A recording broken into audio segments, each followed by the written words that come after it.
Ayan, shoutout po at good morning po sa inyo lahat. Nandito na po ang inyong host, ang isang driver, ay buhay driver po. Ayan, nagta-travel po tayo ngayon. Galing po tayo ng Quezon City. Nandito tayo ngayon sa EDSA. Shoutout po sa ating mga kaibigan dyan at sa lahat po ng ating mga viewers at subscriber. Maraming salamat po. Naghatid lang po tayo ng ating kaibigan o kasama natin sa trabaho sa May Diliman. Dahil drop lang po natin siya at bahala na siyang matanda na siya. Ayan, nandito po tayo ngayon sa may Estrella sa Makati City.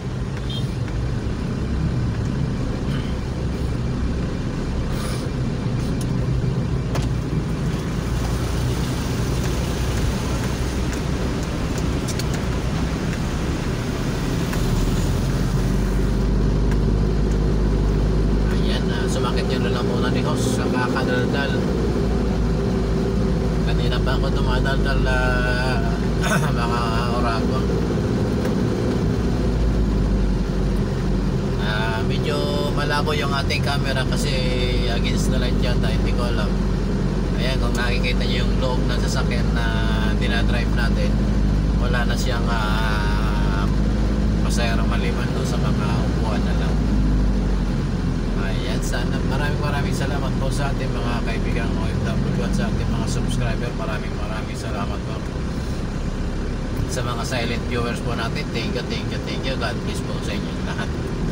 Ayan, bagamat hindi tayo pwede tumingin sa camera kasi nakatingin tayo sa kalsada siyempre. Ayan.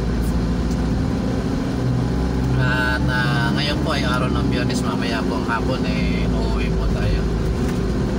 Babalik na naman po tayo sa trabaho natin sa linggo po ng gabi, sa linggo ng hapon. Kasi nag-i-stay po tayo, nagtsatsaga-tsaga. Bagamat medyo malaki ang problema doon sa ating pinapasukan tungkol sa ating mga overtime. Ayaw, 2 linggo na hindi pa natin nakukuha. Kaya yan, sana maibigay doon nila next week yung ating overtime.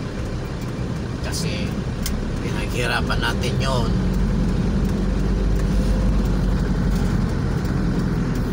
Ayan, sana ibigay nyo ng aming overtime para naman may makain yung ating pamilya. Ayan, medyo lang tayo, vlog lang. Yung ating sweldo naman kasi kung tutusin hindi naman sasapat sa ating pang-araw-araw, lalo pat mayroon nag-aaral, hindi kakayanin. Kaya kahit na gusto yung natin umuwi araw-araw, lalong hindi kakayanin kasi may mga expenses din naman tayong kailangan kagastusan. Ayan, dito na po tayo at maraming salamat po at maraming salamat po sa lahat ng nanonood or nag-follow sa ating mga video sa FB page. Ganoon din po sa ating YouTube channel. Maraming salamat po sa mga viewers natin mula sa ibang bansa. Maraming salamat po at mag-iingat po kayo riyan. At sana patuloy nyo pang panoorin o subaybayan ang ating channel. Maraming salamat po at ingat po kayo. I love you all. Bye bye.